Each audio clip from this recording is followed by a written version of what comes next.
I would argue that we are in a very, very difficult position. The downturn in the economy, which is underway, we see rising unemployment, we see falling job numbers, we see a record office vacancy rate. We have not recovered from the pandemic transformation.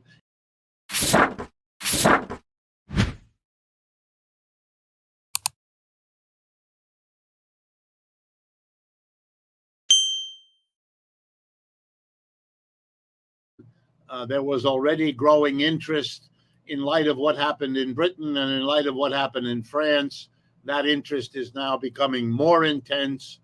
As we have seen before, that is one area that is creating, at the very least, enormous uncertainty, political, economic, cultural, you name it. Perhaps even bigger issue, although slower in terms of its evolution, is the changing world economy. The United States is in a very, very unusual and difficult situation. Unusual in the sense we haven't had anything like it for a century, and difficult because we face, the United States now I'm speaking of, and to some degree this includes Europe as well, the first serious competitor. The People's Republic of China, now with its allies in the BRICS configuration. These are uncharted waters. There is no experience with such a competitor for a very long time. The competition gets more difficult literally with each passing week. There is enormous conflict and division in the United States as to how to cope with this problem. Or even whether we can cope with this problem. So we have enormous challenges and uncertainties. And then the underlying reality is that we're a society that has been undergoing a growing gap between rich and poor, unequal distributions of wealth and poverty that get worse with each passing decade for at least now the last 40 years, 1980 to the present. The instability, our business cycles are as bad as ever. We had a crash in 2020, another one in 2008, then another one in 2020, 2000, 2008, 2020. Another one is now coming down the pike. We're in the early stages of it. So the instability and the inequality that have been long-term problems are not getting any better. And so this is a difficult, very difficult period of American economic history. And I only hope that our friends around the world understand that, rather than imagining that the United States is comfortably in the driver's seat globally the way it was for the second half of the 20th century. Fully cultivated process that psychologists would call denial. Yes, if we compare ourselves with some of your countries in Europe and elsewhere, of course. And we do have the legacy of having been the top of the American empire for most of the last century. But in point of fact, we are a smaller player in the world today. I'll just give you one of the many factors that lead me to answer no to your question.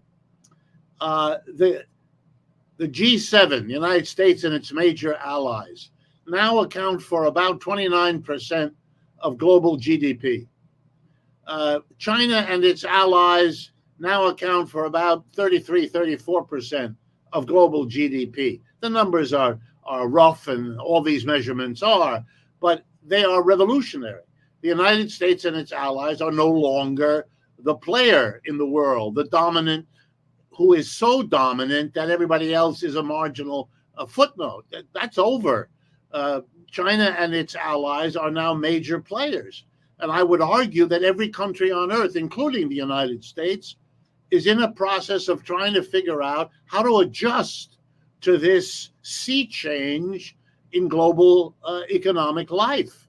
And the United States, for example, the Republican Party, which, if the polls are to be believed, will win the presidential election with Mr. Trump this November, The Republican Party just announced in its document, its platform, that it is going to raise tariffs on everybody in the world, 10%, and then 30% on top of that for the Chinese. That's a very serious thing. I understand platforms are just words and they're not often governing what actually happens later. But they do give you a good idea of where at least a sizable part of the business community's heads are. They are for decoupling from China. They are for go it alone. They are for a radical realteration of global supply chains and all that implies. I think these are extraordinary decisions made by a major party. If Mr. Trump wins and he does some or all of these things, it is going to affect every business probably in the world in ways that it is difficult to foretell, especially when you understand the interconnections of businesses, so that what one business does to adjust will in turn affect how every other one does it, and so on. I would argue that we are in a very, very difficult position. The downturn in the economy, which is underway, we see rising unemployment, we see falling job numbers, we see a record office vacancy rate. We have not recovered from the pandemic transformation. It is costing us. If you know how long-term leases in commercial buildings work, you know it takes years to unwind leases that typically run for 5 or 10 years. We are in the early stages of that unwinding process. The role of the dollar in the world is less than what it was 20 years ago, markedly less.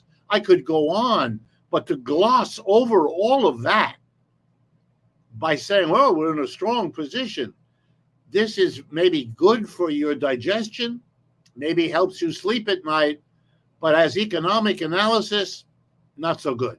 I would agree with you I would put it in very similar terms. It's not that there is no way out. It's not that there's no possible future. I'm not predicting anything like that.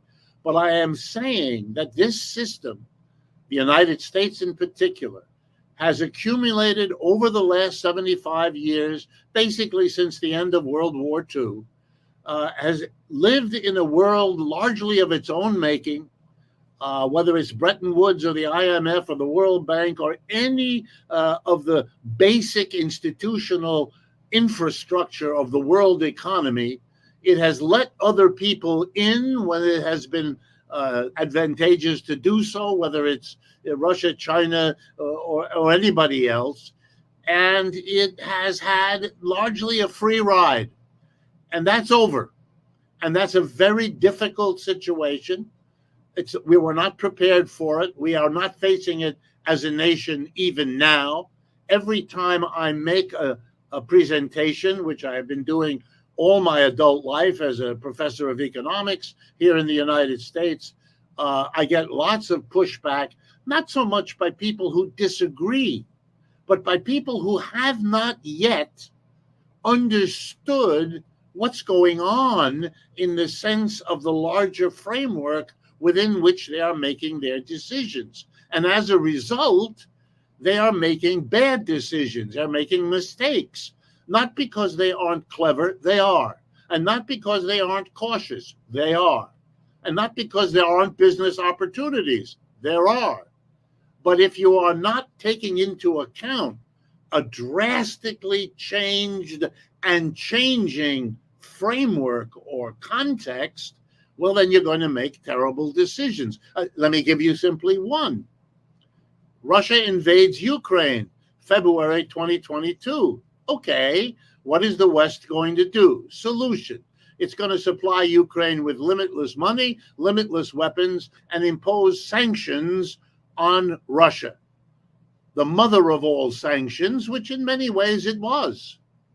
Mistake. Why? Because Russia has somewhere else to go to offset the sanctions. India, China, Brazil. We all know now, 2 years later, what was possible 2 years ago. But that should have surprised no one. That should have amazed no one. That should have been part of the calculations. Right now in Washington, and believe me, I know, it's understood that most of these sanctions failed. They didn't do what they set out to do. The ruble isn't collapsed. Russian GDP is in better shape now than it was last year or the year before. The price cap on oil is an utter dead letter. I could go on, but the list of failures suggests a bigger problem, and I would argue it is not being willing to come to terms with a changed global situation that's getting more changed with each passing day. For example, in our election race, given the way we organize our politics in the United States, neither the Republicans nor the Democrats want to be in position to have to say anything of the sort I just said. It is not fashionable to recognize problems, no matter how big they are. And if you can't blame your opponent for them, then you pretend they're not there. And it's very hard to blame Mr. Trump for the collapse of the United States in the world economy. And it's pretty much equally difficult to blame Mr. Biden. These are developments that have much deeper roots, have been going on for longer than either of those two folks have been in dominant political positions. They don't want to do it. Well, the same thing could be seen, for example, with the war in Afghanistan. American military leaders knew years and years before the United States withdrew that that was a hopeless, failed effort. The Taliban won that war, and they won it long before the United States left. Eventually, a new administration, Mr. Biden's, pulled the troops finally out because the embarrassment was becoming too grotesque. But the truth of it was, both before Mr. Biden and with Mr. Biden, with Mr. Trump, with Mr. Bush, with Mr. Clinton, they mostly knew. They really did. And Mr. Obama for sure. But they couldn't risk it. Well, we have that in foreign policy with wars, but we also have it domestically now. You can't admit the problem. So once a year, you have your Secretary of Treasury, for example, Ms. Yellen now, give a speech and with heartfelt emotion talk about the problem of growing inequality in the United States and how the people who don't feel part of what's going on can become dangerously resentful, which we see all around us in the United States. She gives the speech. I believe she means it. I was a classmate of hers getting our PhDs together in the university, so I actually know her. So I can assure you she means it, but she can't do anything about it. She hasn't done anything about it, nor have her predecessors of either party. It's as though we're in a slow motion film watching a very bad disaster unfold, but being limited somehow to a kind of spectator status, very unnerving for this society.